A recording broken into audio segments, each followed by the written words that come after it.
What's up? This is Smitley from Smitley.com, bringing you another training log video with commentary. Week 2, Day 3 of my XPC Finals prep. This is training from Tuesday. Got some training again. Solo training partners unable to make it again today. But still a good training day nonetheless. Got in 10 doubles on the Buffalo bar with speed squat against the average bands.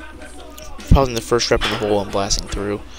My percents and basically my wave is different for my meet prep this time than when I ran in the off season. So the off season I tried some things.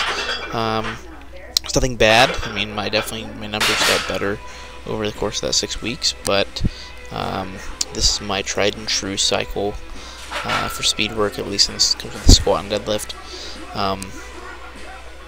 It's just always worked for me, so I'm gonna go back to using it, and it works better with my meet prep, running a 10-week meet prep. So I have 4 weeks that I can wave it, I'll have a deload, and I'll have 4 more weeks that I can wave it, deload going in, and then meet week. So it's gonna give me 2 cycles, 2 deloads. Both deloads will still have speed work. It's just going to be a different form of fashion. Week 5, it'll just be very bottom end percent, bottom end set and reps, just enough to get some pop, allow for some recovery before I get good. Usually during that time I also go with chains as well, because it's not as hard on my body, but I like to run bands going into meet prep.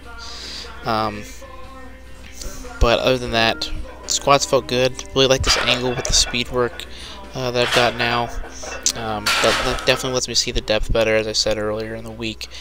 But whenever you're taking 10, 12, 8 sets, you're wanting that consistency, and this lets me see that consistency considerably better.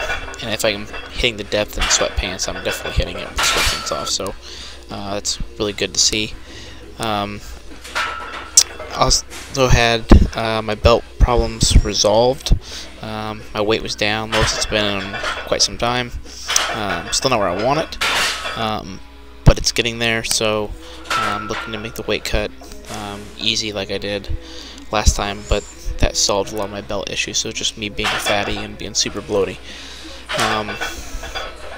Deadlifts felt pretty good for the day. Was pulling 275 for a total of 7 singles. 3 of those were conventional and 4 of those were sumo.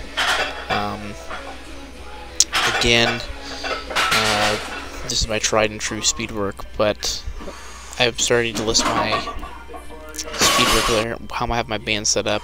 So the way I have my band set up, you can either go with 4, 3, 2, or 1 band around the actual bar, so you can vary the intensity per the lifter that's there pretty easily, compared to then swapping out different bands and such. But I like doing the quad.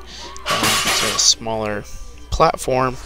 It's actually more realistic to way that they had it set up at Westside. It's not the exact same, but it works for what I have. It gives me tension off the floor, and the tension pretty much doubles by the time I get to the top. So that's what I'm kind of looking for here. Sumo look felt pretty good though, so no complaints on that end. Conventional, I now know why I moved to sumo, because now conventional doesn't feel so great.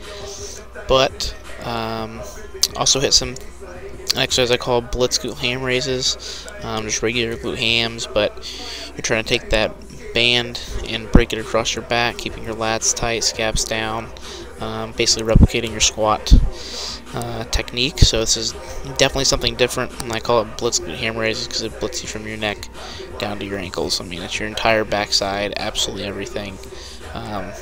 If you want to use the word functional, here would be a good time to use the word functional, at least when it comes to powerlifting. I did 3 sets of 12 here, and then I did 3 sets of 12 here, I did 3 sets of 20 here, and then I did 40 total reps to get me 100, but I did that against the band. Man, I couldn't talk during that clip right there. Then I did 2 sets of 25 with the glute ham back extensions to continue to fry my hamstring includes. So I got 150 total reps in of accessory work on just my hamstrings. Really just trying to pump some blood and promote some extra growth and recovery at the same time, because I knew that I was going to be going at it at Elitefts TS in the coming days, so I was trying to pump some blood around. Same thing with the close stance TK squats. One of my favorite quad exercises of all time, beats leg extensions, close stance leg presses, all that kind of stuff, at least in my opinion. I haven't found anything better. The key is just the muscle-mind connection. If you can make that, this is a great exercise if you have bar minimum equipment and you want to see some quad growth to elevate your squat. And then I did some stir the pot on my blast straps. Also standing on the box. I prefer to stand on the box. One, I don't have to adjust the handles. And two, I just feel like I have a better contraction of my trunk whenever I actually do go out. So you can take that for what it's worth, whether there's any science behind it or physics, I don't know. I'm really not wanting to try to break it down at the moment, but I just know that I feel it more and it works for me. So one of my favorite ab exercises to do, and it's definitely better than the ball alternative in my opinion. That's all I've got. Thanks for checking in, and see you next training log video, and keep up the training logs on elitefts.com.